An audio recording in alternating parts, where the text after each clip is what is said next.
Ici Radio Courtoisie, la radio libre du pays réel et de la francophonie. Vous écoutez le libre journal des contribuables, dirigé exceptionnellement par Alain Mathieu, assisté de Julien Lamont et de Bernard de Fabrègue, diffusé en direct mardi 24 septembre 2013 de 18h à 21h.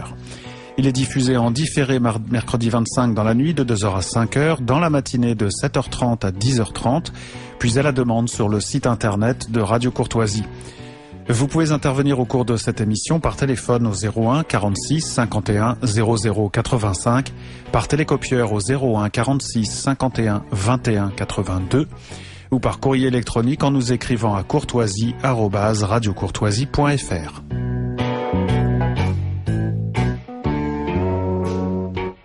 Bon, chers auditeurs, nous sommes donc toujours avec Charles de Courson en train de parler du mur. Le mur, c'est-à-dire le risque que court la France d'être dans une situation où elle ne pourra plus emprunter au taux actuel, où ces taux augmenteront massivement. Et ma question à Charles de Courson, c'est qu'est-ce qui va se passer à ce moment-là? Est-ce qu'on sera obligé de faire des réformes à la Schröder, qui ont été faites en Allemagne sans qu'il y ait la pression extérieure? Est-ce qu'il y aura beaucoup de privatisations qui nous seront imposées? Et pourquoi? Ça serait peut-être pas un mal d'ailleurs, puisque les privatisations qui ont été faites dans le passé, les plus importantes ont été faites par les socialistes. C'est Lionel Jospin qui a fait plus de 32 milliards d'euros de privatisation alors qu'il était Premier ministre.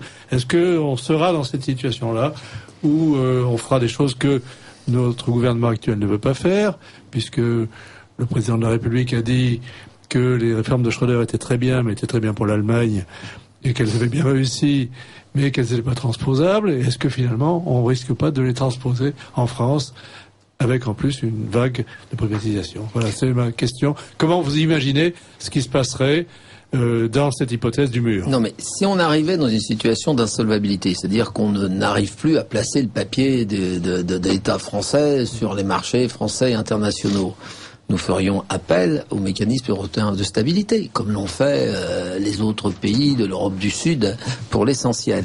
Et à ce moment-là, ils mettraient bien entendu des conditions. Dans ces conditions, les grandes recettes, c'est accentuer la baisse du nombre de fonctionnaires, voire faire baisser la rémunération des fonctionnaires, arrêter un certain nombre d'interventions, faire des économies dans le domaine de la santé, des retraites, enfin, etc., etc. Bon, et c'est la façon dont l'Espagne, la Grèce, etc. ont été traités. Et qu'est-ce que vous voulez, quel que soit le gouvernement du moment, qu'il soit de gauche, de droite ou du centre, sera bien obligé de passer par là. Et il expliquera à ses concitoyens et aux représentants du peuple, c'est-à-dire les députés et les sénateurs, qu'il n'y a pas d'autre solution. Mais croire que les privatisations, si vous voulez, résoudront nos problèmes, non. Je vous donne les chiffres. Le seul dette de l'État tourne autour de 1300 milliards. Je compte pas la dette sociale qui approche les 170-180 milliards. La seule dette de l'État. Est-ce que vous avez une idée de ce que représentent les privatisations potentielles? C'est-à-dire si vous vendiez tout EDF, etc., vous feriez une centaine de milliards. Alors ça pourrait être beaucoup plus si on fait comme les Allemands et qu'on vend la moitié de nos HLM. Ah oui, mais attendez, on a 3 fois plus de HLM que les Allemands. Ça, c'est pas une recette du budget de l'État. Les HLM sont pas pour le l'État. C'est pour les dépenses, pour les finances publiques. Ah ben oui, non, pour les finances publiques. Non, les HLM sont pas dans le périmètre. Non, ils sont pas dans le périmètre. Non, mais elles pourraient rentrer si on vend des HLM. C'est ce qui s'est passé en Allemagne. Les collectivités locales qui ont vendu leur HLM en Allemagne en ont profité pour se désendetter. Non, mais attendez. Elles ont fait baisser attendez, vous pouvez pas vendre leur dette de façon importante. Le parc comme ça en 2 temps 3 mouvements. Ils l'ont fait rapidement. Du temps de Schröder, attendez, ils en ont fait 20% en un an et demi. Non, mais ils peuvent le faire rapidement. Vous n'arriverez pas à se stabiliser. Ils l'ont fait d'une façon différente. Mais ça rapporte pas un sou à l'État. Si vous voulez, les organismes d'HLM qui vendent, ça leur permet de redynamiser le marché du logement et de réinvestir ça, grosso modo, pour 2 logements vendus. Vous en faites un. Ils peuvent se désendetter aussi. Oui, mais c'est pas dans la dette publique. La dette de HLM n'est pas. Je parle de ce qui est propriété de l'État français, c'est-à-dire les participations essentiellement, EDF, parce que certaines participations, elles valent cher, d'autres, elles valent pas très cher. Grosso modo, 120, 130 milliards. La Caisse des dépôts. Ah oui, mais la Caisse des dépôts, vous vendriez ça à qui? On ne sait pas ce que c'est, la Caisse des dépôts, c'est un établissement public. Non, mais la mettre en bourse, c'est ce qui a été fait du temps de... Oui, mais attendez. Quand on a vendu... Vous pouvez pas mettre en bourse la Caisse des dépôts. Jospin a vendu des choses qui étaient bien plus difficiles à vendre que la Caisse des dépôts. Il a vendu les autoroutes. Vous pouvez vendre des morceaux. Non, il n'a pas vendu les autoroutes. Il a commencé à vendre les autoroutes. Et c'est son prédécesseur, hélas, Monsieur de Villepin, qui a vendu les concessions d'autoroutes.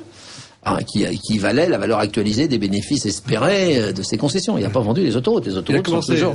J'espère a commencé à en vendre. Oui, mais c'est des concessions. Des concessions d'autoroutes. Donc, je reviens même... C'est pour ça qu'il ne faut pas faire croire que les privatisations sont un élément central. Même s'il faut les faire. Si vous vendiez toutes les participations publiques, vous en tireriez 100, 120 milliards. Attendez, je vais jusqu'au fond du raisonnement.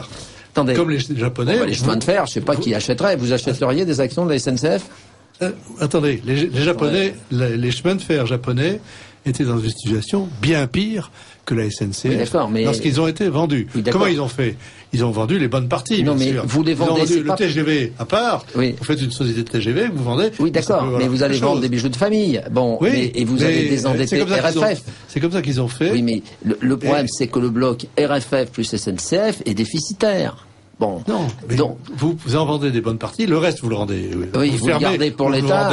Ah oui, mais il faut le fermer. Ou vous réduisez les effectifs. Oui, mais les effectifs, ils ont un statut.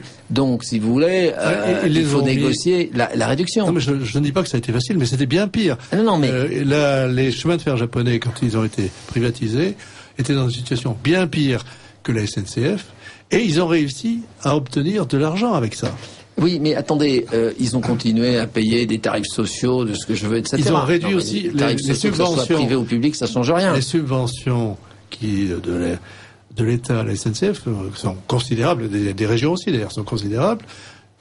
Au Japon, c'était pareil. Mais il faut fermer des lignes, il faut faire des décisions de fond. Ce qu'il fallait. Mais c'est pour ça que si je remonte à votre question, quand vous aurez fait 120 milliards de privatisation, ça sera déjà pas mal. Vous économiserez combien sur le budget de l'État? Les intérêts sur cette somme.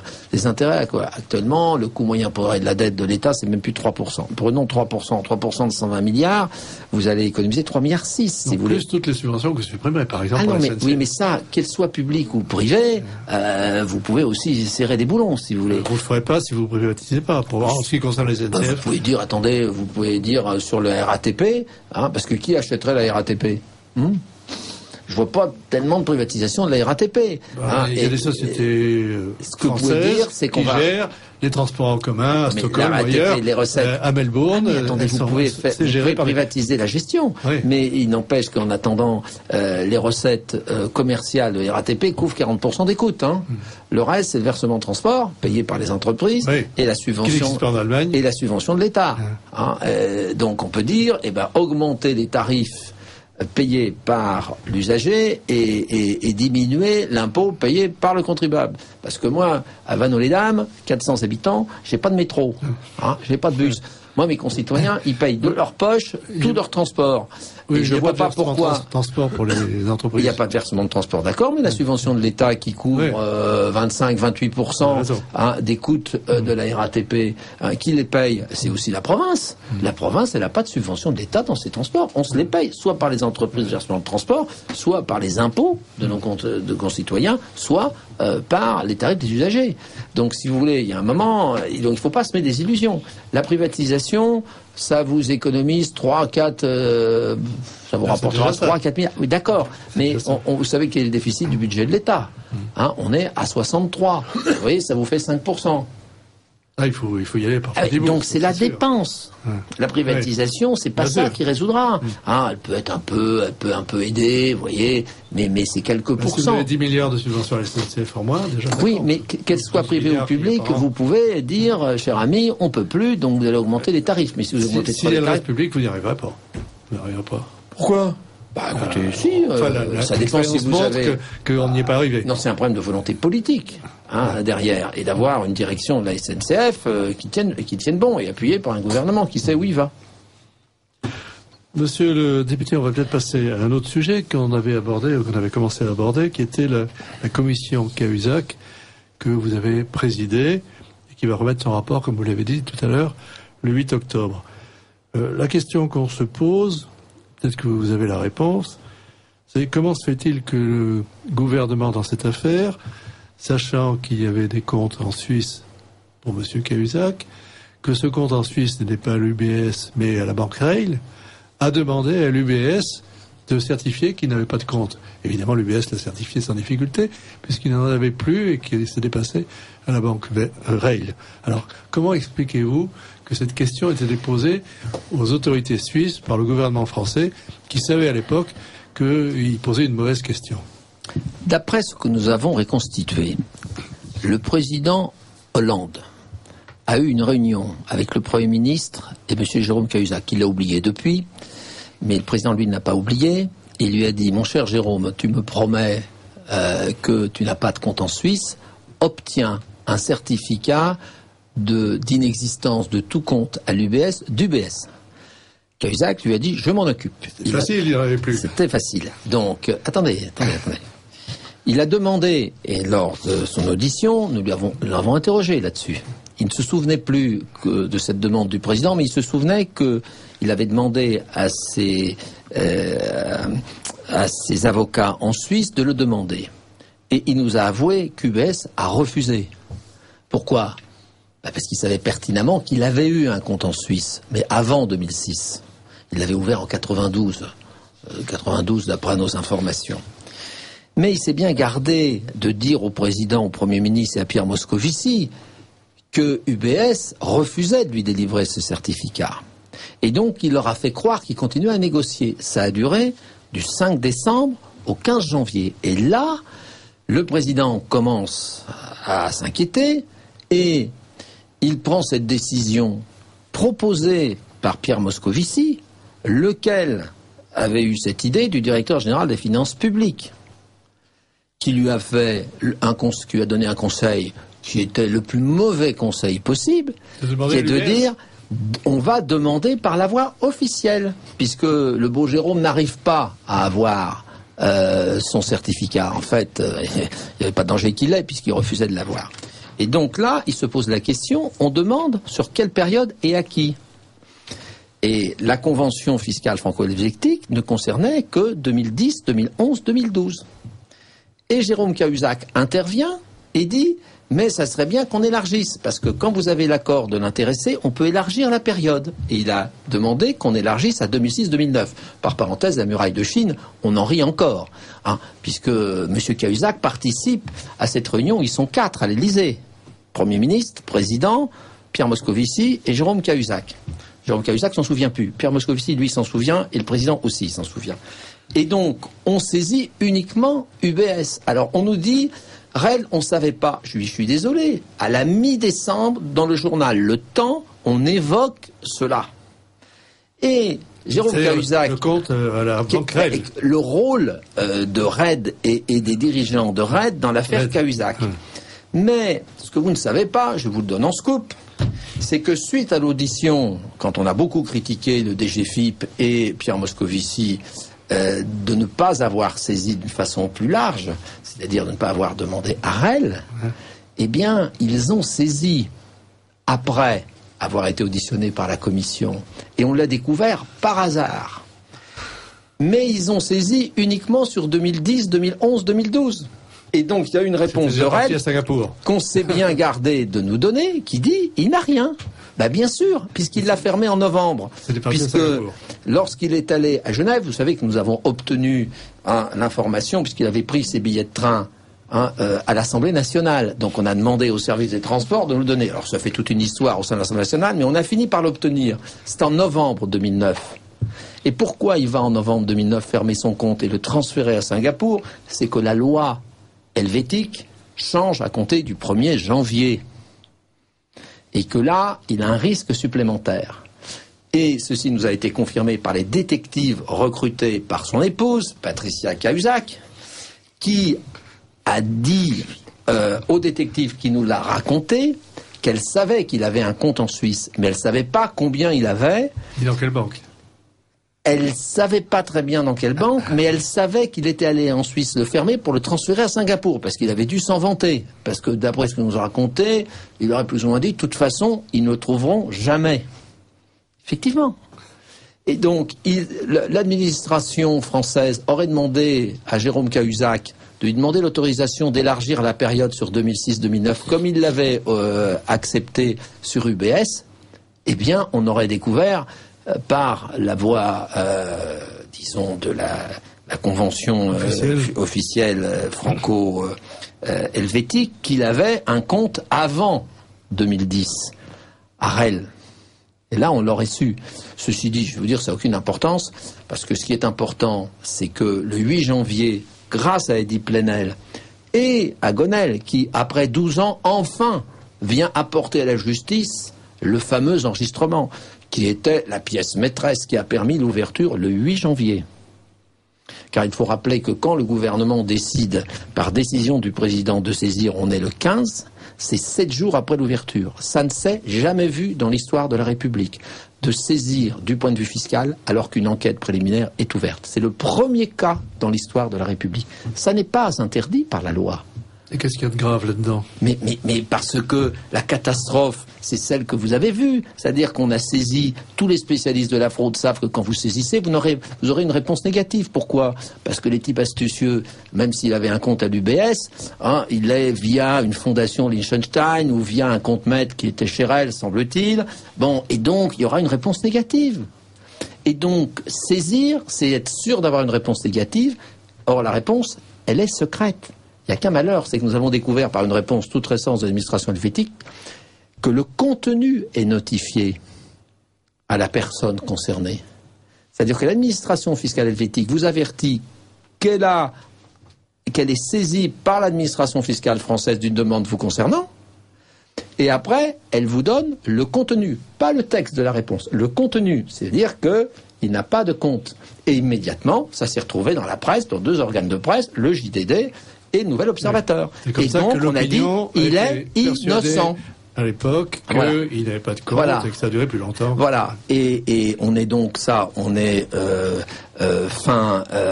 janvier, et 2 mois plus tard, on découvre par la voie judiciaire qu'il avait bien un compte à l'UBS.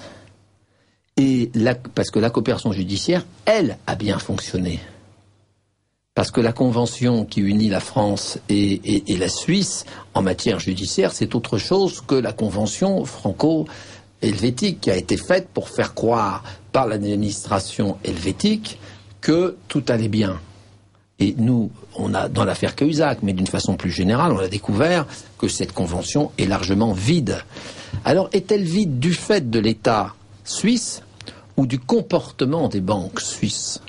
Eh bien, c'est plutôt le comportement des banques suisses. Parce que quand on a auditionné les 2 personnes qui nous ont alimentés, soit via HSBC, la fameuse listing, voire sur le second via RED, c'est-à-dire M. Gerbier, qui nous a expliqué comment il travaillait pour, à chaque fois que le droit suisse va évoluer, pour monter de nouvelles usines à gaz, pour qu'on ne puisse pas détecter les comptes non déclarés. C'est ça ce qui est le plus intéressant dans l'affaire Cahuzac. C'est qu'au fond, la coopération fiscale franco-helvétique est largement vide et qu'on a fait croire... Pas tout à fait, parce qu'il a été obligé d'aller à Singapour quand même, de mettre son compte à Singapour. Non, mais il a été à Singapour par mesure de sécurité. Oui, mais il aurait qu'il y avait un risque. Il aurait eu un compte... ils ne font qu'inventer de nouveaux dispositifs pour dissimuler les comptes. C'est ça le problème. La dernière, qui est quand même assez savoureuse, c'est l'UBS qui écrit à tous ces détenteurs de comptes, notamment les Français de comptes non déclarés, puisqu'ils savent parfaitement qu'ils sont non déclarés. Ils le savent, puisqu'ils nous ont même donné le montant. Il y en a pour 73 milliards en Suisse. Et il y en a pour 180 milliards pour les Allemands, à peu près autant pour les Suisses et peu pour les Britanniques, parce que les Britanniques, ils ont l'île de Man, ils ont Jersey, ils ont Guernesey, ils ont tout ce qu'il faut.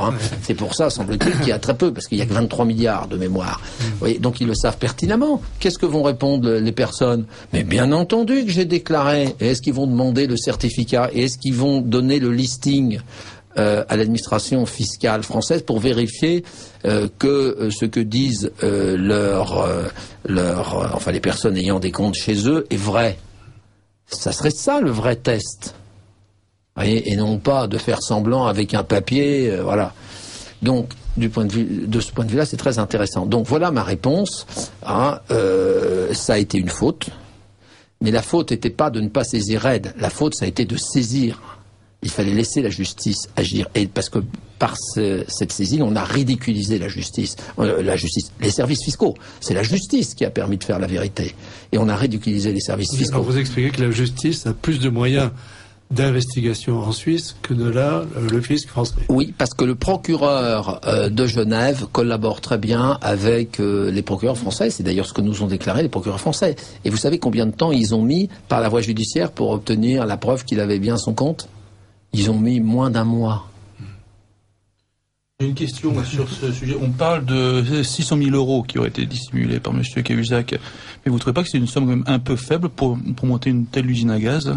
Le chiffre du solde existant est de 685 000 euros, d'après les déclarations. Mais attendez, c'est un solde. Le problème n'est pas le solde. Le problème, c'est combien est entré et combien est sorti. Et d'où venait, si c'est 1 million, 2 millions, 3 millions qui sont rentrés, d'où est-ce qu'ils venaient? D'après les déclarations, mais attendons les décisions de justice de Jean Veil, qui est l'avocat de Jérôme Cahuzac. Il y avait deux origines, les prélèvements en espèces sur la clinique d'implants capillaires, et l'autre partie, c'était les sociétés pharmaceutiques qui versaient une partie des honoraires puisqu'il était devenu lobbyiste, ce qui pose un vrai problème éthique. Ce garçon a été 3 ans au cabinet de Claude Évin, ministre de la Santé, chargé du médicament, et immédiatement après la fin du ministère Évin, il bascule et il devient lobbyiste et rémunéré doré sur tranche par les grandes sociétés pharmaceutiques, dont 2 françaises, puisque ça a été déclaré par le même avocat, c'est-à-dire Fabre, paix à son âme, et un autre bien connu qui est toujours vivant, Servier. Voilà, mais il y en a d'autres qui l'ont alimenté. Voilà. Donc ils sont complices. Donc ce deuxième aspect, si vous voulez, qui est peu développé dans l'affaire Cahuzac, est tout aussi important que le premier. Parce que c'est un peu fort de café que celui qui se présente comme un grand lutteur contre la fraude fiscale, lui-même était fraudeur. Donc si vous voulez, c'est quand même assez choquant. Mais l'autre aspect est encore plus choquant. C'est-à-dire qu'un ancien conseiller chargé de la politique du médicament devient lobbyiste pour le compte des sociétés pharmaceutiques immédiatement après avoir quitté son poste de conseiller du ministre chargé du médicament. Enfin, c'est scandaleux, éthiquement et juridiquement. D'ailleurs, il est inculpé également sur cette affaire. On ne parle que de la première implication, vous savez, qui est blanchiment et fraude fiscale.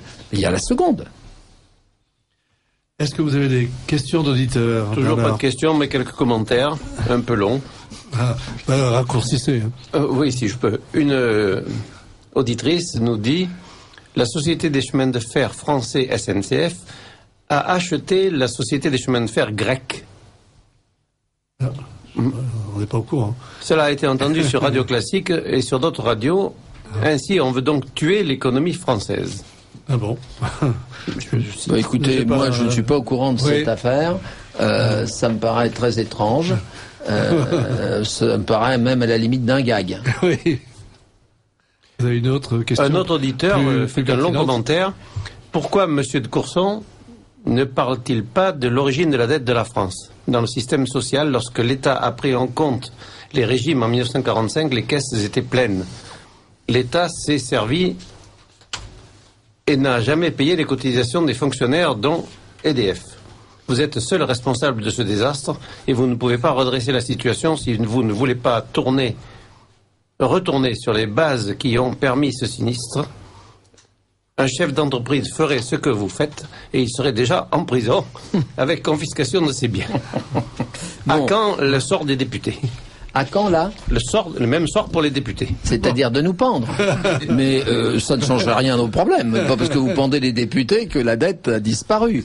Bon, premièrement, je ne suis que depuis 20 ans député. Deuxièmement, dans la dette de l'État, la partie afférente au déficit qui a été progressivement repris pour l'essentiel, mais enfin il en reste encore 70 milliards qui n'ont pas été repris dans la dette de l'État, n'est qu'une partie de la dette des 1300 milliards de la dette de l'État.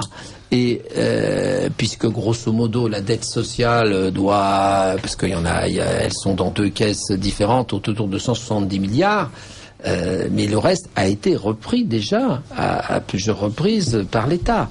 Donc, si vous voulez, tout ça, c'est des querelles qui n'ont aucun intérêt. La dette globale État, sécurité sociale, sur les grosso modo 1950 milliards à la fin de l'année prochaine, 2014, elle représente à peu près 1750. Voilà, les chiffres. Après, c'est des querelles entre l'État et la sécurité sociale. Il faut bien voir que la sécurité sociale, c'est l'État, puisque toutes les décisions sur les recettes et les dépenses, elles sont prises par l'État. Je parle des régimes de base, je ne parle pas des régimes complémentaires qui, eux, sont de la compétence des partenaires sociaux. Mais tous les régimes de base, c'est une décision de l'État. Bon, on arrête peut-être les questions des auditeurs. Moi, j'ai une question sur une autre affaire dont vous êtes occupé et où vous avez essayé d'obtenir satisfaction pour les contribuables, qui est l'affaire Tapie. Dans l'affaire Tapie, on espère toujours, le gouvernement a dit qu'il allait s'efforcer de faire annuler l'arbitrage. À supposer qu'il y arrive et que cet arbitrage qui lui était très favorable soit annulé, est-ce que vous pensez qu'on pourra récupérer les sommes qui ont été versées par les contribuables à M. Tapie? Alors, vous savez que je me bats depuis des années, y compris parfois avec notre profession, contre des membres de la majorité auxquels j'ai appartenu sur cette affaire. Bon. Il a touché 403 millions bruts. Et si on obtient ce qui n'est pas impossible, mais attendons les décisions de justice, l'annulation de la décision d'arbitrage, parce que la corruption, je pèse mes mots, dans cette affaire, est l'une des causes profondes de cette décision. Et je pèse mes mots. Mais laissons la justice agir. Si on obtient la corruption des arbitres et d'autres personnes qui ont participé à cette décision, mais attendons les décisions de justice. Si on obtient donc l'annulation, il faudra que M. Tapie et Mme Tapie remboursent 45 millions, c'est-à-dire le pseudo-préjudice moral, et que GBT rembourse 403 moins 45, c'est-à-dire 360 et quelques millions. Et est-ce que M. et Mme Tapie ont des actifs permettant de faire face ? Eh bien, vous avez vu qu'il y a eu une décision de justice qui a suffoqué M. Tapie. C'est que ces biens ont été séquestrés. Or, ces biens, c'est quoi? C'est un modeste contrat d'assurance vie de 185 millions d'euros. Excusez du peu. Et parce qu'il pensait, vous savez qu'il y avait un débat juridique, c'est est-ce qu'on peut séquestrer des contrats d'assurance vie, puisque juridiquement, l'assurance vie, elle vous appartient plus. Surtout si vous avez mis le nom de votre fille ou de votre fils ou de je ne sais qui. Bien. Mais la décision de justice a été prise, oui, c'est possible. 185 millions. Deuxièmement, il y a sa petite propriété de Saint-Tropez, enfin une petite villa, 35-40 millions. Il y a son petit bateau, un modeste bateau à peu près pour les mêmes sommes, plus son modeste hôtel particulier ici, rue des Saints-Pères, qu'il a entièrement modernisé depuis qu'il a touché cela. Si vous passez rue des Saints-Pères, admirez où est allée une partie de votre argent, qui vaut, alors on dit 50, peut-être 45, 50, 55 millions pour aller. Si vous faites la somme, quand même des actifs à récupérer. Si vous faites la somme de ces trois biens, c'est-à-dire la villa à Saint-Tropez, l'hôtel particulier de la rue des Saints-Pères, l'assurance vie et le bateau, vous êtes déjà à plus de 300 millions. 320. Et puis il y a d'autres choses. Et puis il faudrait peut-être aussi chercher un peu mieux. Aussi. Comment ? La participation à la province. Oui, mais peut-être pas grand-chose. Mais bon, c'est 15, 20, 25, enfin ce qu'il a acheté, mais combien ça vaut après, bon. Vous voyez, donc, il y a quand même un ensemble de biens qui doivent permettre de rembourser une bonne partie. Et puis après, il y aura une décision de justice, puisqu'on renverra devant la cour d'appel, qui décidera, comme on n'aurait jamais dû sortir de ce schéma. Puis on verra bien ce qu'ils décideront. Et puis on respectera, je dirais, des décisions prises par la justice professionnelle et non pas par cet arbitrage qui a été un vrai scandale, qui a été totalement monté. C'est une couverture d'un accord qui est en dehors de tout cela. Voilà. Et y compris concernant M. Estoupe et l'avocat Maître Lantourne de M. Tapie, dont il serait intéressant que d'ailleurs M. Lantourne vous dise combien il a touché d'honoraires dans cette affaire. Est-ce que vous avez une question, Julien ? Moi, j'aurais une dernière question, si vous voulez bien. Enfin, Vous avez fait une tentative que nous avons beaucoup appréciée, que nous avons louée, au sujet de l'IRFM. L'IRFM, c'est l'indemnité représentative de frais de mandat des députés. C'est une indemnité qui est de plus de 6 000 € par mois, qui leur est versée. Et dans de nombreux cas, notamment pour tous les cumuleurs, c'est-à-dire tous ceux qui sont députés maires, par exemple, cette indemnité n'est pas utile puisque leurs frais de mandat sont pris en charge par la communauté, la mairie ou le département dans lequel ils sont. Alors, donc, une bonne partie des députés mettent dans leur poche, 6 000 € ou une partie des 6 000 € qu'ils mettent dans leur poche sans impôt. Et donc, vous avez dit, et vous avez fait une proposition à l'Assemblée, qui était de dire, au moins la partie qui n'est pas utilisée pour des frais de mandat, nous allons considérer qu'elle leur est versée et qu'elle leur est imposable. On aurait pu dire, on ne la versera pas. Enfin bon, vous avez donc pris une position qui n'était pas extraordinaire, qui était simplement de faire imposer la partie non utilisée de l'IRFM. Et vous n'avez pas eu satisfaction. C'est-à-dire que les députés n'ont pas accepté de cet amendement que vous aviez proposé. Est-ce que vous comptez renouveler cette proposition ?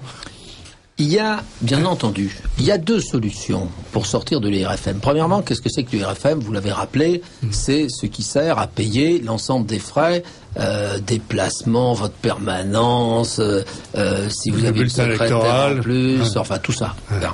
C'est 5 770 bruts sur lequel on paye de la CSG et de la CRDS. Donc en fait, il reste 5 300 à peu près. Tiens. Le problème, vous avez deux solutions. Premièrement, de faire le système qui existe en Grande-Bretagne dans la plupart des grandes démocraties, en disant c'est une dotation pour frais professionnels. Donc premièrement, on va définir ce que sont les frais professionnels des députés, c'est-à-dire à quoi ça doit servir et à quoi ça ne doit pas servir, pour éviter ce qu'on a vu, c'est des gens, par exemple, qui se payent toutes leurs costards. Oui, tout à l'heure, je suis allé m'acheter un costume, et ben je l'ai payé sur mon argent personnel. Il y a beaucoup de collègues qui le mettent sur le IRFM. Mais c'est pas régulier ou irrégulier. Il n'y a pas de règle. Il n'y a aucune décision du bureau de l'Assemblée nationale en disant voilà à quoi ça doit servir. Autre exemple, est-ce qu'on peut l'utiliser pour faire des voyages d'agrément ? Puisqu'il y a des collègues qui l'utilisent pour faire des voyages d'agrément. Il y a un jour, une de mes collègues, je vais vous faire rire, une charmante collègue, femme, dont je tairai le nom, je lui ai dit à quoi tu utilises ton IFR ? Elle m'a dit je fais mes courses avec. Fais tes courses. Oui, et puis je paye mes vêtements. Mais je lui dis attends, avant d'être élu parlementaire, est-ce que tu te baladais dans la campagne nu comme un verre ? Alors elle a rigolé. Mais attends, je lui dis mais attends, franchement, il n'y a aucune règle. Donc fixer des règles, contrôler le respect des règles, avec le problème qui peut contrôler. Moi j'avais fait une proposition, demandons à la Cour des comptes de contrôler, un organisme indépendant. Et quand on trouvera qu'il y a une partie qui n'est pas utilisée à des fins professionnelles, c'est-à-dire conformément à la réglementation qui est à faire, eh bien, vous reversez dans les caisses de l'Assemblée nationale. Ça, on vous l'impute. Normal. Ça, c'est la première solution. Ouais. Mais pour ça, ça dépend du bureau, etc. Et moi, j'ai utilisé la deuxième voie. Parce que je me suis dit, on n'en pourra jamais en discuter, qui est la voie fiscale, en disant, mais qu'est-ce qui se passe dans le privé ? Quand vous avez une indemnité forfaitaire pour frais professionnels, vous devez justifier au fisc que vous avez, avec les pièces justificatives, que vous avez bien utilisé ça à des fins professionnelles. Le fisc vérifie la nature. Ça, il dit oui, c'est bien professionnel, ça ne l'est pas. Et le différentiel, il est réintégré dans vos revenus, s'il y a un différentiel. Et il est taxé. Et j'ai utilisé la deuxième voie parce que c'était la seule qui permettait un débat public. Et quand j'ai vu la réaction de la majorité qui se donne une image de vertu, ça a été affreux. J'ai même été accusé par le président du groupe socialiste de faire ça parce que j'étais dans l'opposition. Je lui ai dit, mon cher président, est-ce que tu sais que je me bats depuis 10 ans à la commission des comptes de l'Assemblée nationale pour qu'on établisse un contrôle ? C'est de l'argent public, il doit y avoir un contrôle public. Et je dis depuis 10 ans à mes collègues, ça finira comme en Grande-Bretagne, par un scandale qui a coûté leur siège à plus de 100 députés britanniques, conservateurs, travaillistes, libéraux, tout le monde. Bien. Parce que quand le scandale éclatera, et depuis, la pression monte. On a découvert que des parlementaires allaient se balader en Espagne avec femmes et enfants dans le Disney local avec cet argent.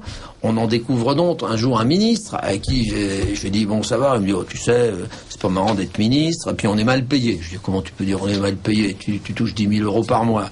Hein, et ben c'est moins que quand j'étais député. Je lui dis tu rigoles. Hein, tu touchais combien? Tu touches 5 500 €. Hein, on a été parlementaire. Oui mais plus l'IRFM. Mais attends l'IRFM. Je dis l'IRFM c'est pour payer tes frais professionnels. Mais il dit j'en ai pas. Je suis maire d'une grande ville. La bagnole elle est payée avec biens sociaux par parenthèse. Hein, je veux dire, bon, j'ai pas de permanence, je reçois à la mairie. J'ai pas, quand je reçois quelqu'un à déjeuner, je fais payer ça par la mairie. Le bulletin municipal, c'est le bulletin électoral. Enfin, machin. Non mais vous voyez. Donc il me dit, mais moi j'ai pas de frais professionnels, je me la mets entièrement dans la poche. Je dis, mais t'es fou. Ouais.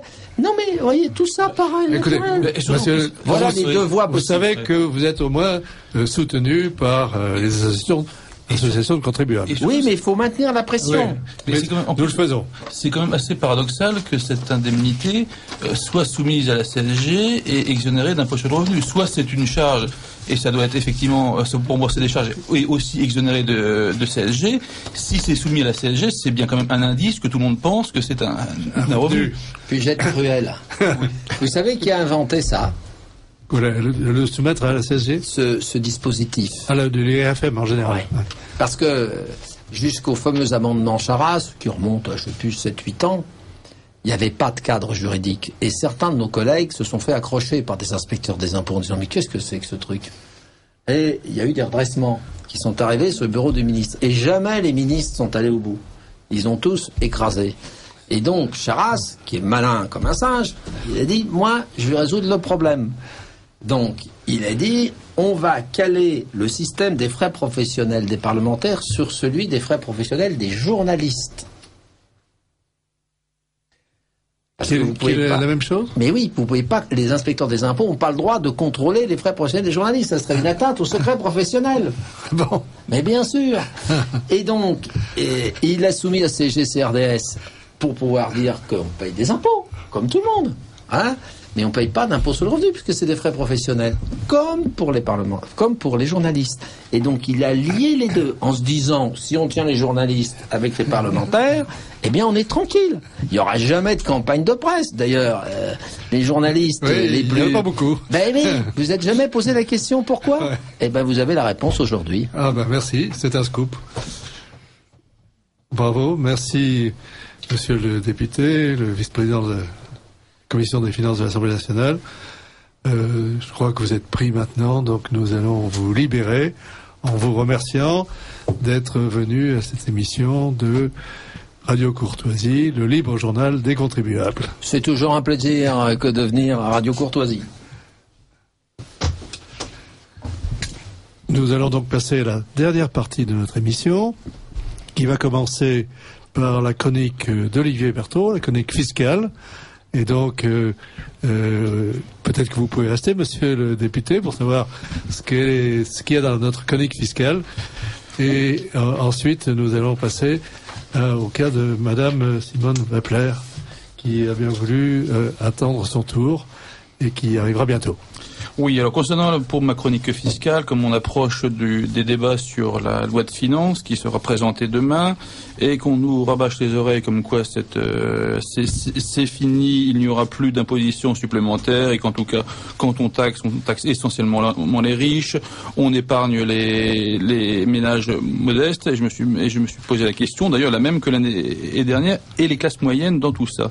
Et c'est là où on se rend compte que les classes moyennes vont être une fois de plus les dindons de la farce fiscale par toute une série de mesures qui vont encore arriver. Bon, la première, le plafonnement du quotient familial. Donc, vous savez que chaque demi-part de quotient familial aura un avantage fiscal qui va être ramené de 2000 à 1511 euros. Donc, il faut quand même savoir qu'il suffit pour une famille avec 2 enfants de toucher 63 000 euros de revenus imposables pour être soumis à ce plafonnement. Or, 63 000 euros pour une famille avec 2 enfants, on peut quand même pas dire que ça soit des hauts revenus, donc les classes moyennes seront touchées.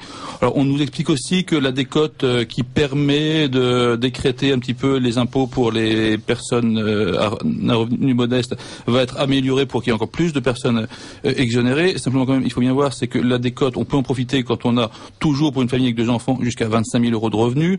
Donc là encore, c'est vraiment les gens très pauvres ou qui ont très peu de revenus. Et dès qu'on dépasse 2 000 euros de revenus mensuels pour 2 personnes, pour un couple et 2 enfants, déjà, on ne bénéficie plus de cette décote. Donc, encore les classes moyennes qui vont en subir les conséquences, qui ne profiteront pas de cette décote. Ensuite, la fiscalisation de la majoration de 10% pour les pensions de retraite. Vous savez que un retraité qui a eu au moins 3 enfants bénéficie d'une majoration de sa pension de retraite de 10%. Jusqu'à présent, cette majoration était exonérée d'impôt sur le revenu et prochainement, elle sera taxée. Donc, à partir de l'année prochaine, impôt sur le revenu. Déjà paradoxal, ce sont les familles nombreuses qui permettent au régime par répartition de survivre, et c'est elle que l'on taxe. Bon, ça c'est assez paradoxal.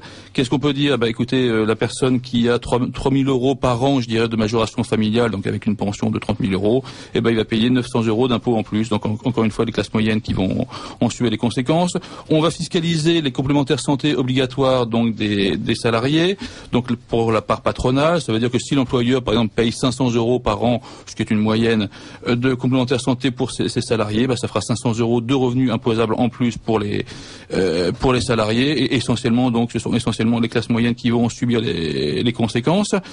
Ensuite, l'augmentation de la TVA. Bon, alors évidemment, on dit le taux réduit passe de 5,5 à 5%, il va baisser, mais effectivement le taux réduit c'est uniquement les produits alimentaires et les livres, mais le taux normal, lui, passe de 19,6% à 20%, c'est-à-dire effectivement les personnes très modestes éventuellement vont bénéficier de la réduction de TVA, et les classes moyennes, elles, vont voir surtout leur TVA augmenter parce qu'ils ont souvent des habitudes de consommation soumises à la TVA à 20%. Ensuite, là, une nouvelle mesure qui est passée un peu sous silence, les droits de mutation en cas d'achat d'un immeuble qui vont augmenter. Bon, les départements sont pas obligés de faire passer la mesure, mais quasiment tous vont le faire. Il faut savoir que donc les droits d'enregistrement vont passer de 5,1% à 5,8%. Là encore, prenons une classe moyenne, un jeune couple qui achète un 2 pièces qui vaut 100 000 euros, il va payer 700 euros en plus. Donc effectivement, là, ce sont encore les classes moyennes qui vont subir. On parle d'une réduction de l'abattement qui existe en matière d'assurance vie, en matière de droit de succession pour les capitaux décès issus de primes versées avant 70 ans. Jusqu'à présent, on pouvait verser jusqu'à plus de 152 500 euros hors prélèvement, hors droit de succession, et il serait question de ramener cet abattement à 100 000 euros uniquement. Or, est-ce que vraiment, c'est au-delà de, quand on transmet 100 000 euros à un enfant, est-ce qu'on peut dire qu'on est riche? Non, donc c'est encore les classes moyennes qui vont en subir les conséquences.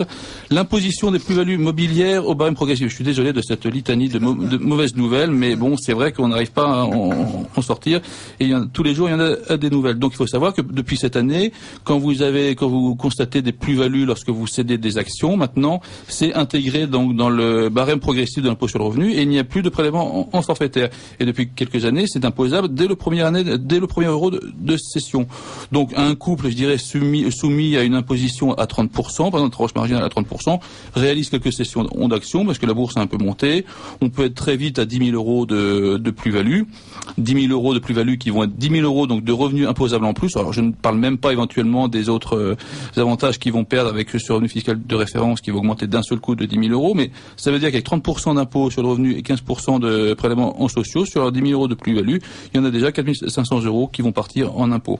Et en général, qui paye ce type de plus-value, là encore, ce sont les classes moyennes. Et alors après, on pourrait parler d'autres mesures. On apprend que le malus automobile, quand vous achetez une voiture qui a le malheur de polluer un peu, le malus va encore être durci, c'est-à-dire que vous pourrez avoir un malus non plus de 6 000 euros, mais de 8 000 euros. En général, c'est typiquement les classes moyennes qui achètent ce type de véhicule. Et quant au bonus automobile, si vous avez vraiment un véhicule politiquement correct qui pollue très peu, et là, le bonus sera réduit. Et alors en plus, là, on a vu aussi, dernière mesure, le crédit d'impôt énergétique quand vous faites des travaux chez vous et que vous limitez donc la consommation d'énergie, vous avez éventuellement un crédit d'impôt. Il est question là jusqu'à présent, il y avait pas de plafond de ressources, ou quand il y en avait, ils étaient très hauts. Là, il est question donc de rabaisser ces plafonds de ressources. Donc là encore, ça veut dire que ce seront les classes moyennes qui vont perdre ce crédit d'impôt. Donc on voit que toute une série de mesures fiscales qui épargnent peut-être les gens très pauvres, effectivement, ou à très bas revenus. Les plus riches, comme d'habitude, ils trouveront les moyens, ils auront les moyens de s'en sortir par les conseils ou parce qu'ils pourront investir dans des produits défiscalisants. Et ce sera une fois de plus les classes moyennes qui vont faire vivre l'État au-dessus de ses moyens. Merci Olivier. Donc la parole est maintenant à Julien qui va nous donner le curriculum vitae de Madame Simone Wappler. Oui, Simone Wappler qui est arrivée un peu, qu'on a fait venir un peu en avance et du coup qui trépignait sagement face aux propos sur la dette de Monsieur de Courson. Et donc nous allons pouvoir en parler. Je vais vous présenter en quelques mots Madame Wappler. Je dois avouer que rédiger votre portrait n'a pas été chose aisée. Rien sur Internet ne filtre sur votre personnalité ni dans le ouzou, dans les ouvrages que j'ai pu consulter. Alors heureusement vous m'avez donné quelques éléments. Notamment vous m'avez indiqué être né à Casablanca au Maroc. Ce sera la seule chose un peu personnelle que j'aurai sur vous, mais on va continuer sur votre parcours professionnel. Vous êtes ingénieur de formation et vous commencez une première carrière en fait assez technique dans l'aéronautique. Puis vous bifurquez complètement, vous devenez journaliste, d'abord technique en tant qu'indépendante, puis vous entrez dans le groupe des publications Agora en 2001. Où vous devenez progressivement spécialiste en conseil financier, notamment dans le secteur de l'or et des matières premières. Vous êtes aujourd'hui directrice des publications de ce même groupe, qui est un peu particulier et que je vais donc présenter à nos auditeurs, puisque le groupe des publications Agora est un groupe qui fait des conseils financiers aux particuliers et qui est complètement indépendant, en cela qu'il n'est pas financé, il n'est pas financé par des institutions financières, mais par les abonnés à ces lettres d'information qui permettent d'élaborer des stratégies patrimoniales pour se protéger, on va le voir, des aléas de l'économie pilotée par nos politiques. Vous avez publié récemment 2 ouvrages de vulgarisation aux éditions XL, Pourquoi la France va faire faillite en 2012, suivi de Comment l'État va faire main basse sur votre argent. Donc on a bien compris que déjà il augmentait les impôts, mais il a d'autres cordes à son arc. Et ces 2 ouvrages sont sous-titrés par la mention et ce que vous devez faire pour vous en sortir, car ce sont en fait des guides pratiques qui expliquent la situation et qui donnent quelques pistes à chaque épargnant pour protéger le peu que l'État lui laisse. Nos auditeurs peuvent lire vos billets d'analyse de l'actualité sur le site des publications Agora, publications au pluriel, _ Agora, comme le mot grec, .fr. Alors, je vais vous poser la première question, Madame Wappler. Dans votre premier livre, celui qui s'appelle Pourquoi la France va faire faillite, qui était en 2012, vous annonciez qu'elle allait faire faillite, et qu'elle allait faire faillite, vous avez dit, avant 2014. Donc, il ne reste plus que 3 mois. Alors, est-ce que vous maintenez cette prévision ? Alors, avant 2014, il nous reste un peu plus de temps. Il reste 3 mois et quelques jours. On est en 2013, donc on peut faire faillite en 2014. Ah non, avant 2014.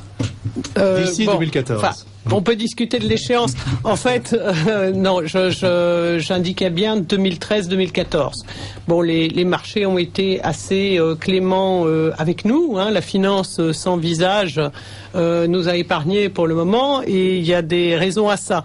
Tout à l'heure, on a entendu parler Monsieur de Courson. D'ici 2014. D'ici 2014, voilà. Donc, on a entendu parler Monsieur de Courson. Bon, la dette publique, elle est en fait de 1900 milliards d'euros. La dette publique au sens de Maastricht. La France, c'est un peu le Titanic face à un iceberg. Donc, l'iceberg est là. Et puis, on est en train de discuter. Au lieu de dire machine arrière toute et puis on va voir le cap qu'on pourrait faire, on est en train de discuter s'il faudrait pas diminuer un petit peu la peinture, diminuer la dose de graisse dans la salle des machines. C'est à peu près le sentiment qu'on a. Donc oui, je maintiens que les marchés vont devenir sévères avec la France. La France est le boulet de l'Europe. La France est trop grosse pour faire faillite, contrairement à ce qu'a dit Monsieur de Courson. Si la finance sans visage s'attaque à la France, il n'y aura pas de MES possible parce que les sommes sont MES, ça veut dire un mécanisme européen de sauvetage. D'abord, le mécanisme européen de sauvetage, c'est déjà de la dette. Et dans le mécanisme européen de sauvetage, qui lève cette dette? L'Allemagne, la France, et puis cherchez les autres. Les autres vont mal. Donc il est évident que si la France n'arrive plus à lever de la dette, il n'y a plus de mécanisme européen de sauvetage. Il y a juste un énorme problème. Et l'Allemagne est presque seule avec l'Autriche, peut-être les Pays-Bas, la Finlande, voilà. Ouais, il y en a quelques autres. Ouais. Ceci pour répondre à votre question. Alors, savoir quand exactement, c'est très difficile à dire. D'abord, si je savais prédire avec certitude la date des événements, et si quiconque savait le prédire, je ne travaillerais plus aux publications Agora. Je serais rentière quelque part dans un endroit où on me fiche la paix et probablement milliardaire. Donc non, on ne peut pas prévoir la date exacte des événements. Par contre, on peut prévoir le cours des événements et on peut s'y préparer. Voilà, et c'est ce que je propose à mes lecteurs. Alors, vous faisiez une autre prévision en disant les banques centrales, aussi bien européennes qu'américaines, ont imprimé beaucoup de billets en euros ou en dollars nouveaux. Et donc, on va vers une hyperinflation, puisque cet excédent de monnaie va se déverser et va créer des hausses de prix considérables. Alors là, je voudrais vous demander de préciser un peu, parce que dans votre premier livre, vous dites fort justement, la monnaie, elle est créée par les banques centrales, mais elle est aussi créée par les banques. Oui. Puisque les banques font une bonne partie de la création de monnaie. Ils font même 3 fois plus de création de monnaie, ou 3 ou 4 fois plus, que les banques centrales. Or, s'il est exact que les bilans des banques centrales ont été augmentés, ils ont presque triplé, ils ont de l'ordre de tripler, aussi bien en Europe qu'aux États-Unis. En revanche, les bilans des banques, qui sont bien plus importants que le bilan des banques centrales, eux, ont baissé. Ils ont baissé, elles font de moins en moins de crédits, notamment les crédits immobiliers ont été réduits aux États-Unis, mais aussi en Europe. Et donc, le total ne fait pas qu'un triplement de la masse monétaire. C'est simplement une augmentation qui n'est pas négligeable, mais qui est loin d'être un triplement de la masse monétaire. Donc votre raisonnement, qui ne portait que sur les banques centrales, est a priori faussé, puisqu'il ne portait que sur une partie de la création de monnaie. Donc est-il bien sûr que l'inflation va être aussi forte que vous l'aviez prévu dans votre livre, ou dans vos livres? Alors, je pense que c'est une question très complexe. Effectivement, il y a la masse d'argent qu'a créé les banques centrales. Alors, que fait une banque centrale quand elle crée de l'argent? D'abord, une banque centrale, elle ne s'adresse pas aux modestes citoyens, elle s'adresse aux banques commerciales.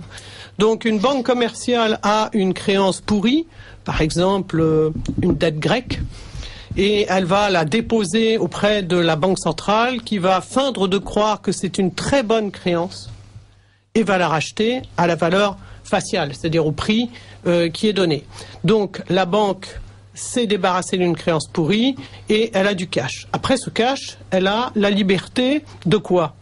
De le prêter, soit à l'économie réelle, à quelqu'un une entreprise qui va vouloir investir, soit de le prêter pour un crédit à la consommation, à une personne, soit de le prêter pour un crédit immobilier à une personne, soit aussi de se livrer à des activités de spéculation pour compte propre, c'est-à-dire les réinvestir sur le marché. Donc on s'aperçoit aujourd'hui que le bilan des banques centrales a grossi, que les banques qui en 2008 étaient trop grosses pour faire faillite sont encore plus grosses, et que leur bilan n'a absolument pas baissé, contrairement à ce que des gens disent. Il suffit de regarder les statistiques qui sont disponibles à la Banque des règlements internationaux. Alors pardonnez-moi, je voudrais juste dire... Les bilans des banques ont baissé.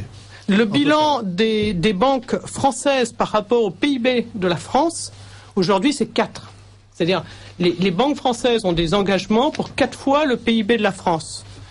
L'Espagne, 3 fois le PIB de l'Espagne. Chypre, c'était 8 fois. En Irlande, c'était 8 fois les banques irlandaises. Le PIB de... ce sont des chiffres de 2012 et qui sont issus de The Economist et de l'AGFI. Donc, les produits dérivés, on était à peu près 600 000 milliards de dollars de produits dérivés. On en est à 700 000 milliards de dollars en 5 ans. Oui, mais ça, les produits dérivés, ça n'a rien à voir avec la masse monétaire. Non, le produit dérivé, c'est quand même des engagements.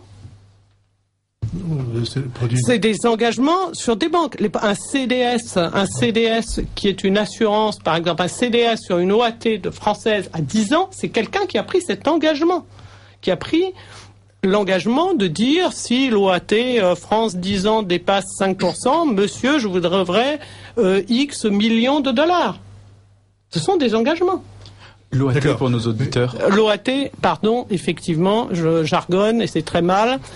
C'est l'obligation à 10 ans du Trésor, obligation agence du Trésor. Voilà. Et le CDS, une assurance et le CDS sur l'OAT, donc sur cet engagement. Voilà, le CDS, c'est ce qu'on appelle le Credit Default Swap. C'est donc une assurance au cas sur un risque crédit. Et comme la finance est un monde extraordinaire, on a le droit d'assurer ce qu'on n'a pas. C'est-à-dire que je n'ai pas d'OAT, mais j'ai le droit de prendre une assurance au cas où il arrive quelque chose à l'OAT. On va faire une bataille de chiffres, mais là je vous remettrai après l'émission les statistiques qui donnent la décroissance des bilans des banques européennes. Et il y a effectivement une décroissance des bilans des banques. Hein. Mais c'est d'ailleurs tout à fait logique, puisqu'on leur a demandé d'avoir plus de fonds propres, d'une part, et d'autre part, de diminuer leurs engagements, notamment sur les crédits immobiliers, qui étaient trop importants. Il y a eu des bulles immobilières en Espagne, en Irlande, aux États-Unis, etc. On leur a demandé de dégonfler ces bulles, et la façon de dégonfler, c'est de faire rembourser les crédits et d'en donner moins. D'ailleurs, si la construction va mal dans beaucoup de pays, c'est bien parce qu'il y a moins de crédits immobiliers qui sont sortis. Mais bon, on va pas... Donc, vous dites en tout cas, l'hyperinflation, c'est possible, mais ce n'est pas sûr. Alors, ce que je suis en train de dire, c'est que l'hyperinflation, il faut bien comprendre que c'est psychologique. C'est le rejet de la monnaie. Et aujourd'hui, nous vivons dans un monde, contrairement aux épisodes d'hyperinflation, on peut faire John Law, on peut faire l'Allemagne, on peut faire la Yougoslavie, le Zimbabwe. Notre monde est un petit peu différent, c'est-à-dire que nous manipulons de moins en moins d'espèces. Et d'ailleurs, les autorités s'y emploient. Certains rêvent d'ailleurs que les gens soient entièrement bancarisés, que tout le monde puisse payer avec une carte en plastique. Et donc, il est très difficile, enfin, ça freine le moment où il va y avoir ce phénomène de la population de rejet de la monnaie pour des raisons crainte de sortie de l'euro, pour beaucoup de raisons. Mais on n'a jamais vu dans l'histoire des épisodes de création monétaire rester impunis. Alors, ça prend le temps que ça prend. Les autorités peuvent freiner. On peut prendre des mesures comme limiter les dépôts, les retraits en espèces, comme changer les billets pour obliger l'argent caché sous le matelas à faire surface. Mais au bout d'un moment, ça va venir parce que il faut bien voir que la monnaie, c'est quand même le crédit de l'autorité suprême. Et qu'à partir du moment où l'autorité suprême fait du faux monnayage, au bout d'un moment, les gens ne sont pas plus bêtes qu'avant. Ils finissent par s'en apercevoir. Alors, à ce sujet, vous avez une réflexion intéressante, et enfin une prévision qui est même fascinante. Vous dites, il y a une possibilité, vous dites pas que c'est une certitude et vous ne donnez pas la date, possibilité que la Chine, qui a beaucoup d'or, qui en a de plus en plus, qui achète des mines d'or rende un jour sa monnaie convertible en or, alors que actuellement aucune monnaie n'est convertible en or, puisque depuis 1971, depuis que Nixon a dit que le dollar ne valait pas de l'or, il n'y a plus de monnaie convertible en or. Et à ce moment-là, vous dites, si la Chine fait en sorte que sa monnaie, qui ait suffisamment d'or pour dire, moi je rends ma monnaie convertible en or, le yuan ou le renminbi, suivant, puisque le renminbi c'est la dénomination officielle. Et puis yuan, c'est ce que disent les Chinois. Bon, donc si moi je vais parler de yuan, ça c'est plus simple. Le yuan va remplacer le dollar à ce moment-là, et ça sera la première monnaie du monde. Est-ce que vous voyez ça arriver rapidement? Alors, que la monnaie chinoise s'impose à la suite d'une grave crise monétaire, je le pense, sincèrement. Qu'elle soit convertible en or, certainement pas. En revanche, dans la période transitoire, il faudra qu'elle s'impose, il faudra qu'elle soit adossée à quelque chose. Parce que si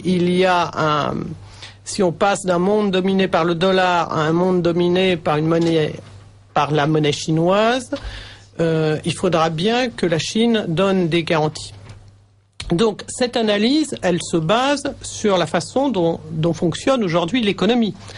Qu'est-ce qui se passe aujourd'hui quand on dit que le dollar est la monnaie mondiale de réserve? Eh bien, c'est que les États-Unis achètent à crédit des biens à la Chine. Et en échange, ils donnent quoi? Des dollars qu'ils impriment.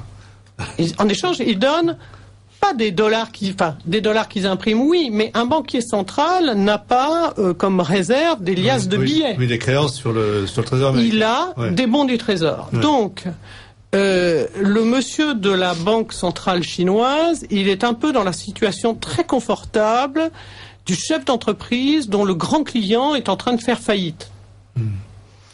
Et il se dit, c'est ennuyeux parce que j'ai toutes ces créances, bon... Il faudrait que j'arrive à m'en débarrasser, mais discrètement. Parce que si je vais clamer sur les toits que mon gros client est en train de faire faillite, c'est une catastrophe, ça va précipiter les choses. Donc, il va falloir que je trouve des choses pour me débarrasser discrètement de ces dollars dont je ne veux plus. Et je pense que ce qu'on voit à l'heure actuelle, dans les transactions que nous, la Chine, avec ses différents partenaires, où elle essaye de passer en dehors du dollar, elle essaye d'avoir des contrats en pétrole directement, sans être libellée par le dollar, elle fait des stocks de matières premières, elle rachète des mines d'or, elle noue des contrats à terme avec les mines d'or qui produisent. Elle pousse. En produit beaucoup. Oui, elle en produit beaucoup et rien ne sort. Elle pousse ses concitoyens à acheter de l'or. C'est quand même extraordinaire. Et de l'argent, d'ailleurs. Alors, pendant longtemps, j'ai dit que je ne croyais pas à l'argent en tant que métal de réserve monétaire. Et là, je serais presque en train de changer d'avis parce que, après tout, si la Banque centrale chinoise, la Banque du peuple, fait des réserves en argent, ça vaut peut-être le coup de s'y intéresser. D'accord. Donc, parce que pour que les Chinois puissent vraiment imposer leur monnaie, si elle n'est pas convertible en or, ça sera beaucoup plus difficile. Donc, il y a des chances aussi qu'ils décident que, vu les réserves d'or qu'ils auront, qu'ils pourront se permettre de la rendre convertible en or. Je pense qu'ils feront peut-être miroiter ça lorsqu'on discutera du futur système monétaire. Mais ce qu'il faut bien voir, c'est qu'on sortira d'un système profondément déséquilibré où, en fait, le pays qui impose la monnaie d'échange mondiale est un pays profondément déficitaire et qui va le rester pendant très longtemps et avec une énorme dette. Vous parlez des États-Unis. Je parle des États-Unis, oui. Donc, avec le dollar, et on aura une puissance dont les comptes seront nettement plus équilibrés. Donc qui ne va pas inonder le monde de yuan ou de renminbi, effectivement, peu importe, mais disons de yuan. Bon, il y a beaucoup d'étapes à passer, il faut que cette monnaie soit convertible, etc., etc. On n'y est pas encore. Mais je pense que les dirigeants chinois ont le temps. Ils poussent leurs pions et ils ont peu d'échéances électorales. Définition. Est-ce que vous avez une question? Oui, moi j'ai une question un peu égoïste. Donc nos auditeurs, nous les Français, en quoi on est touchés par ces grandes batailles de monnaie internationale entre le dollar et le yuan. J'arriverai pas à prononcer renminbi. Je dirais, les grandes nations s'affrontent pour la domination de l'économie mondiale. Nous, pauvres Français, pauvres épargnants, est-ce que on paye en euros? Qu'est-ce que ça nous apporte? Alors oui, c'est vrai. On a parlé grande manœuvre, etc. Grande monnaie. Nous, on est là avec nos petits euros. Bon, on a eu, en fait, on est face à une crise financière majeure qui n'est toujours pas réglée. C'était une crise de la dette. Il y a toujours plus de dettes. Il y a toujours plus de déficit. Il n'y a toujours pas de croissance. Et les problèmes sont toujours là. Donc, quand c'est comme ça, il faut que la tête puisse se détruire. Alors, ce que je dis est vrai aussi bien pour les Japonais que pour les Américains, que pour les Européens, pour l'ensemble des pays développés. Donc, quand on a une crise du surendettement, il n'y a pas 36 portes de sortie possibles. Il y a le défaut brutal, on dit je ne paierai pas. Voilà. Ce que les États-Unis ont fait. Ce que les États-Unis ont fait par le passé. Oui. Non. Qu'est-ce que vous voulez dire? Quand ils ont décidé de désindexer... Non. Nixon, il a dit, je ne vous donnerai pas de l'or pour de l'or. Oui, mais derrière, ils ont remboursé. Mais non, ils ont remboursé toute leur dette. C'était un défaut. Oui, mais en monnaie dont ils fixaient la valeur. Non. Oui. Un défaut, c'est quand on ne rembourse pas sa dette. Oui, là, il n'y a pas eu de défaut. Ils n'ont pas honoré la convertibilité du dollar. Oui, c'était effectivement un défaut américain. Ah non. Ne pas honorer la convertibilité de sa monnaie, c'était un défaut. Non, à partir du moment où on paie ses dettes, c'est pas un défaut. Mais si on les paye en monnaie qu'on invente. C'est une question de définition, vous me direz, mais. Oui, non, alors je vais vous dire, pour la personne qui le reçoit, entre recevoir du papier et recevoir des lingots d'or, il y a une légère différence. Mais bon. Non, parce que toutes les monnaies baissaient, donc. Non, effectivement, ou les assignats de la Révolution, si on veut être sur un vrai défaut. Je serais assez d'accord avec Julien Lamont, c'est que la suspension de la convertibilité du dollar, qui d'ailleurs, on va y venir, s'est traduit par une dévaluation massive et brutale, c'était un défaut des États-Unis. Donc, il n'y a pas 36 façons de se sortir d'une crise de la dette. Où on fait des faux, où on fait de l'inflation, et puis on peut faire un mixte des deux. Voilà, où on fait la guerre, pardon. Alors on va éliminer la troisième solution, et on va conserver les deux. Et donc il faut pouvoir faire un mixte des deux. Et c'est ce vers quoi vont se tourner la plupart des pays qui, encore une fois, sont confrontés à toujours plus de dettes, toujours plus de déficits et toujours pas de croissance. Et la France. Enfin, la croissance. Quand vous dites qu'il n'y a pas de croissance dans le monde entier, il y a une croissance forte. Avant la crise de 2007-2008, la croissance n'a jamais été aussi forte dans le monde, puisqu'elle était en moyenne de 5% par an, et que maintenant, elle est moins forte, mais elle est encore de 3% par an. Donc, il y a une croissance dans le monde. Alors, c'est vrai que les pays développés, eux, sont moins en croissance. Les États-Unis ne sont qu'à 2%. Et nous à zéro. Oui, la France et elle, effectivement, dans une situation bien pire que les autres, que beaucoup d'autres. Mais si vous prenez l'ensemble du monde, ce n'est pas vrai. Alors, je suis désolé, mais bon, je vais introduire une notion qui malheureusement est pas du tout introduite dans le grand public. La croissance dont on parle est la croissance du PIB. Et le PIB est un agrégat économique qui est une somme de dépenses. Et dans cette somme de dépenses, les pays développés intègrent le déficit, c'est-à-dire les dépenses non financées. Donc lorsque vous regardez, lorsque les gens donnent ce terme de croissance, ils mesurent le plus souvent dans cette croissance la croissance de la dette. Ce qui, vous conviendrez avec moi, n'est pas nécessairement la croissance de la richesse ou de la productivité. Maintenant, si vous vous intéressez à la croissance du secteur privé des pays développés, vous vous apercevez que la croissance du secteur privé est quasi nulle. Ah ben en France, c'est vrai, non, mais elle est même négative. Alors en France, elle est négative. En France, c'est les dépenses publiques qui augmentent. Si vous regardez aux USA, elle est négative. Mais vous regardez le déficit et vous regardez la croissance. Il y a plus de déficit que de croissance. Non. Croissance, pas dire ça, non. Ce sont. Non, la croissance existe aux États-Unis. Le secteur privé. Vous dites vous-même que vous avez 2% de croissance aux États-Unis cette année. De combien est le déficit? Non, mais vous mélangez deux notions. Non. Je dis simplement que lorsqu'on dit croissance, on mesure l'évolution d'un PIB. Et dans cette évolution du PIB rentre le déficit.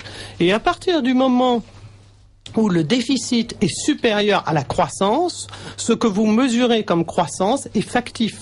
Et factice. Oui, une partie des dépenses, vous avez raison, une partie des dépenses publiques américaines sont financées par le déficit, et donc, comme elles entrent effectivement dans le PIB, c'est vrai qu'il y en a une partie.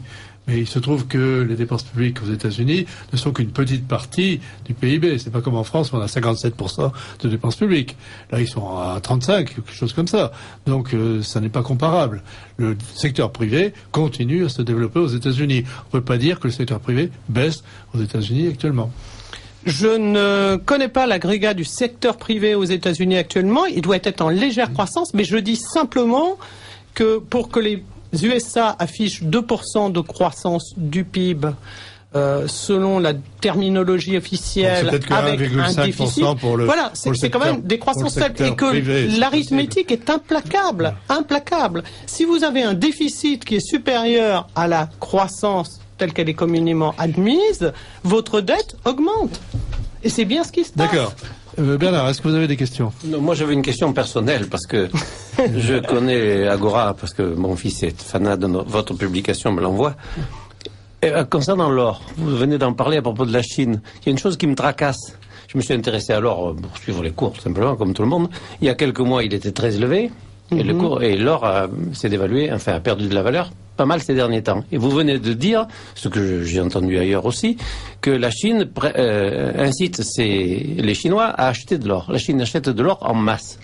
En particulier, à mon avis, pour échanger les créances qu'elle a sur les États-Unis et pas garder que quelque chose qui ne tiendrait pas. Comment se fait-il que l'or baisse?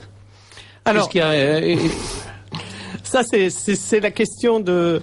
c'est une question fréquente et qui revient couramment. Je voudrais pas sombrer dans les thèses complotistes, mais en fait, il y a un marché de l'or physique qui existe. Aujourd'hui, le plus gros marché de l'or physique se situe en Chine et en Inde. Plus exactement, en Inde et en Chine. Donc, ça devrait Donc on achète de l'once d'or coté en dollars avec un cours réellement.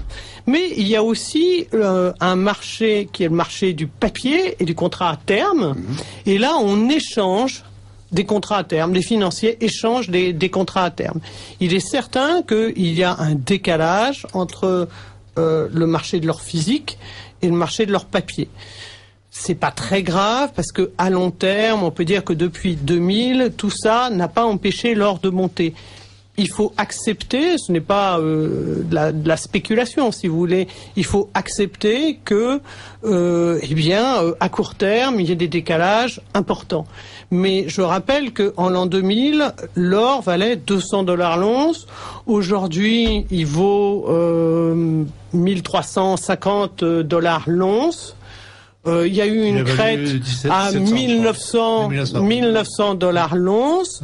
La banque américaine Goldman Sachs a prédit la mort de l'or pour 2014 en disant, que la Fed allait arrêter ses opérations de création monétaire et que l'économie américaine allait repartir. Donc là, l'or a beaucoup chuté. Bon, je ne pense pas, on a vu là qu'il était très difficile d'arrêter les opérations de création monétaire. D'ailleurs, ça ne s'est jamais vu dans l'histoire. Donc, dans votre livre, vous donnez la courbe de l'évolution du prix de l'or. On voit bien qu'il y a eu des périodes de hausse qui ont été suivies par une petite baisse, puis à nouveau ça a remonté. L'or qui était à 35 $ l'once jusqu'en 71, Oui. qui était à $20 lorsque Roosevelt l'a pris, quand il est arrivé au pouvoir, l'or était à $20 l'once. Et maintenant, il n'est peut-être pas encore, il n'est peut-être plus à 1900, mais il est quand même à, vous dites, 400 environ. Oui, 1360. Bon.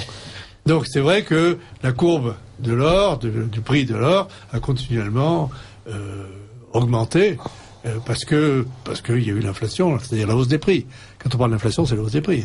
Il y a eu la hausse des prix dans tous les pays.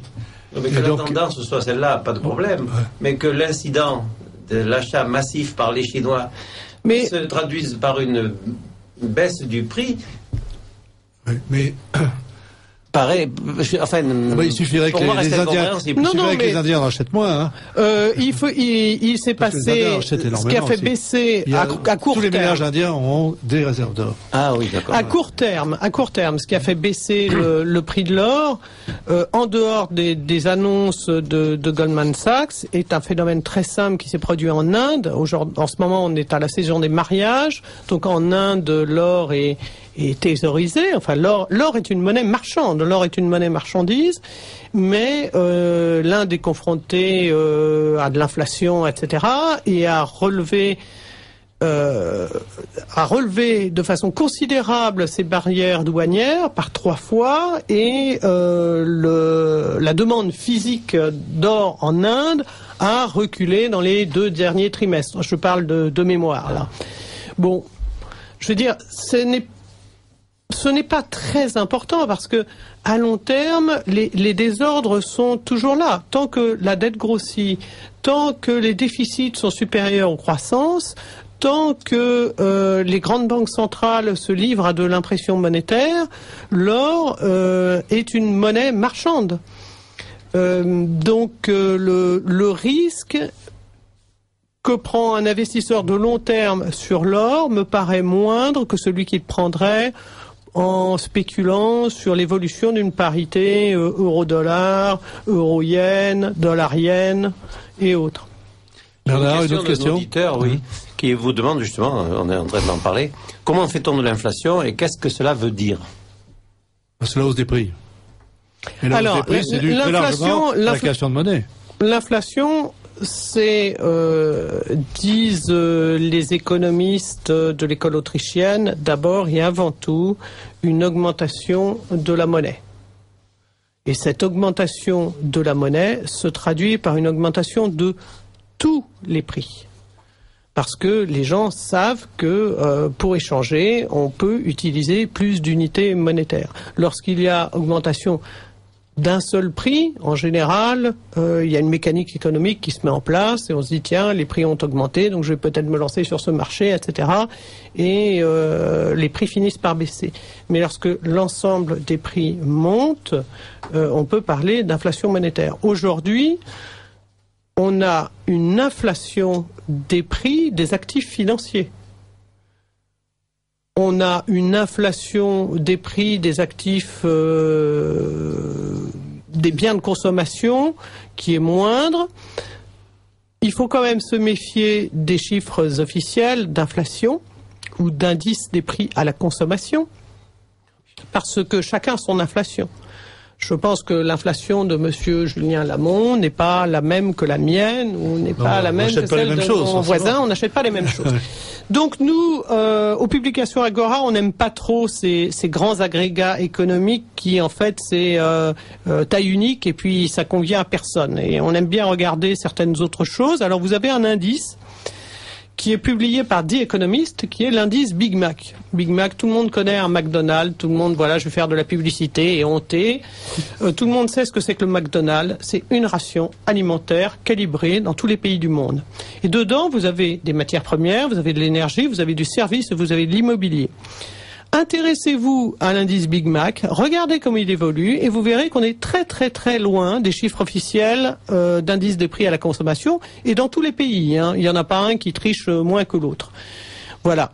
Donc il faut être prudent avec l'indice des prix à la consommation. Tout ce qu'on peut dire, c'est que dans l'histoire, on n'a jamais vu de création monétaire rester impunie.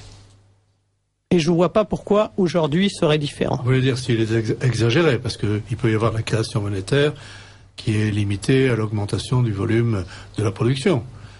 Et en quoi serait-elle utile ? Eh bien, sinon, les prix vont baisser. Est-ce qu'il est indispensable que les prix baissent ? Moi, je trouve ça très agréable en tant que consommateur que les prix baissent. Oui, quel est l'inconvénient que les prix baissent ? Non, l'avantage de l'inflation, c'est qu'elle anticipe. Les gens ont tendance à dépenser davantage, à produire davantage. C'est une stimulation malgré tout. Parce une que inflation limitée à 2% par an, telle que l'Europe la voulait, elle l'a réalisée depuis le début. Alors, parce que vous estimez que lorsqu'on dépense, on s'enrichit ? Ah non, j'ai pas dit ça. Non, enfin, quand on dépense, le but de l'économie, c'est de créer des richesses qu'on peut utiliser. Absolument, alors, on est bien d'accord. Si vous regardez votre argent chez vous, non, alors je pense qu'il y a la théorie keynésienne donc dit que quand on dépense, on s'enrichit. C'est très étonnant. Alors je voudrais cadrer ça aussi. Là encore, c'est quelque chose qui n'est pas souvent abordé dans les grands médias. Et je vous remercie de m'inviter pour pouvoir exprimer ça.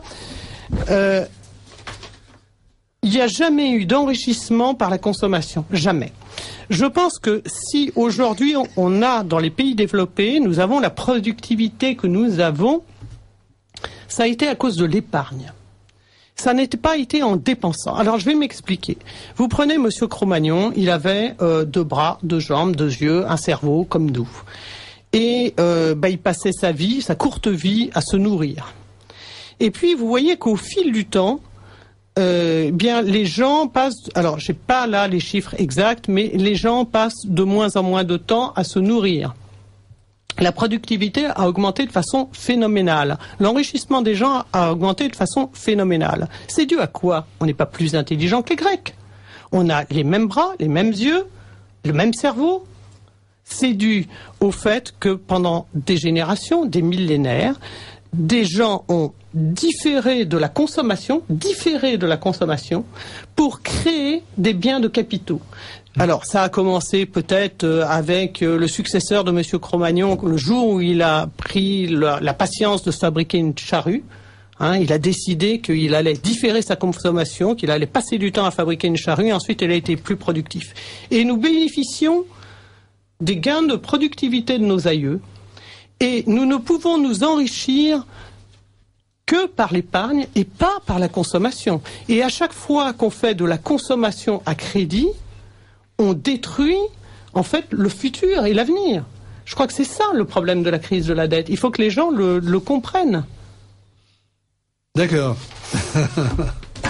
On va sur c'était peut-être philosophique, et c'est dommage, parce qu'il y avait des choses à dire, beaucoup de choses à dire. Notre émission va bientôt s'arrêter. Je voudrais quand même rappeler à nos auditeurs que vous êtes l'auteur de 2 livres. Le premier, c'est « Pourquoi la France va faire faillite ? Et ce que vous devez faire pour vous en sortir ?» Et le deuxième, c'est « Main basse sur comment l'État va faire main basse sur votre argent ? Et ce que vous devez faire pour vous en sortir ?» Et c'est aux éditions, les 2 livres sont aux éditions XL Éditions. Je rappelle aux auditeurs que ils sont donc à la fin de l'émission de Libre Journal des contribuables, qui est sur Radio Courtoisie. Et peut-être, Julien, voulez-vous ajouter quelque chose ? Oui, en général, on fait de la publicité à la fin. Donc, nous avions reçu aussi précédemment Julien Leclerc pour son livre Chronique d'un salaud de patron aux éditions des Cavaliers de l'Orage, ce jeune entrepreneur qui venait témoigner. Et là, on fait notre autopromotion. Les dossiers des contribuables changent de formule à partir du mois prochain, deviennent les enquêtes du contribuable. Nouveau format, nouvelle pagination, toujours autant d'informations en revanche à l'intérieur percutantes. Le prochain numéro sera consacré aux élus, la façon dont ils dépensent notre argent, la façon dont ils s'enrichissent, souvent illégalement, à partir donc du mois d'octobre dans tous les bons kiosques ou évidemment sur le site contribuable avec un s.org.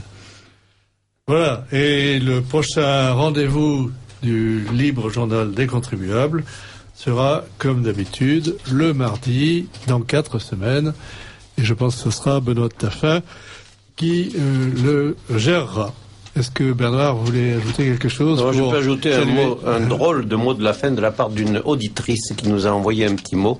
disant que ce midi, elle avait entendu une députée des Hautes-Alpes qui indiquait que les impôts avaient été réduits pour certains des citoyens autour d'elle, en particulier ceux qui avaient eu des diminutions de revenus. Ça c'est beau.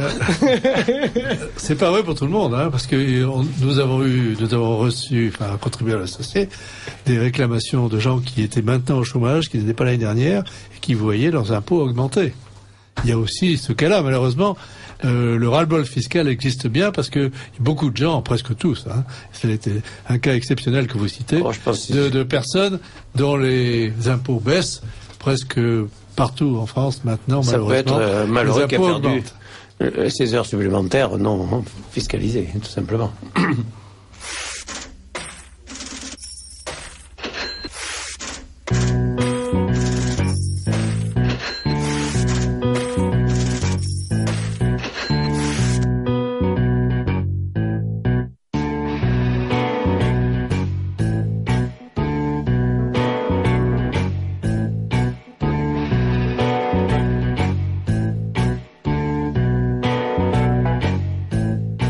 Ici Radio Courtoisie, la radio libre du pays réel et de la francophonie. Vous venez d'entendre le libre journal des contribuables dirigé exceptionnellement par Alain Mathieu, assisté de Julien Lamont et Bernard de Fabrègue, diffusé en direct mardi 24 septembre 2013 de 18h à 21h.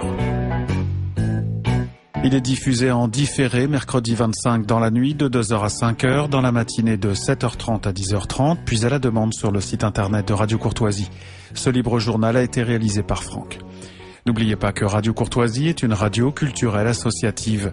Afin de sauvegarder une indépendance absolue, Radio Courtoisie refuse toute ressource publicitaire. Radio Courtoisie ne vit que grâce à ses auditeurs.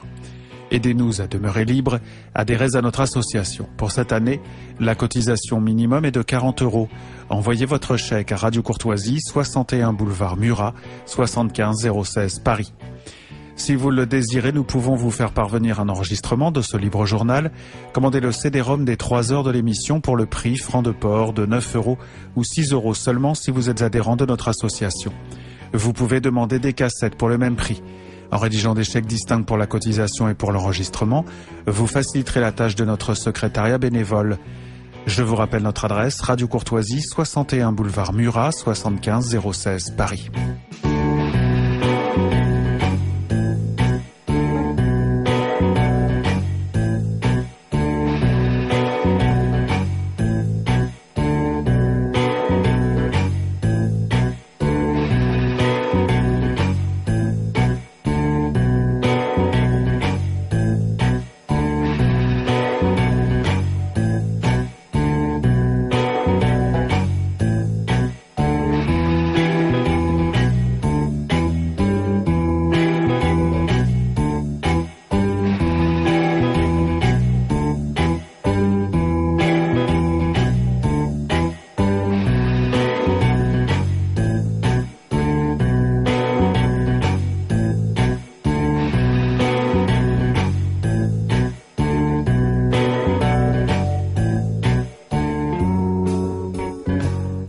Notre antenne, c'est Radio Courtoisie.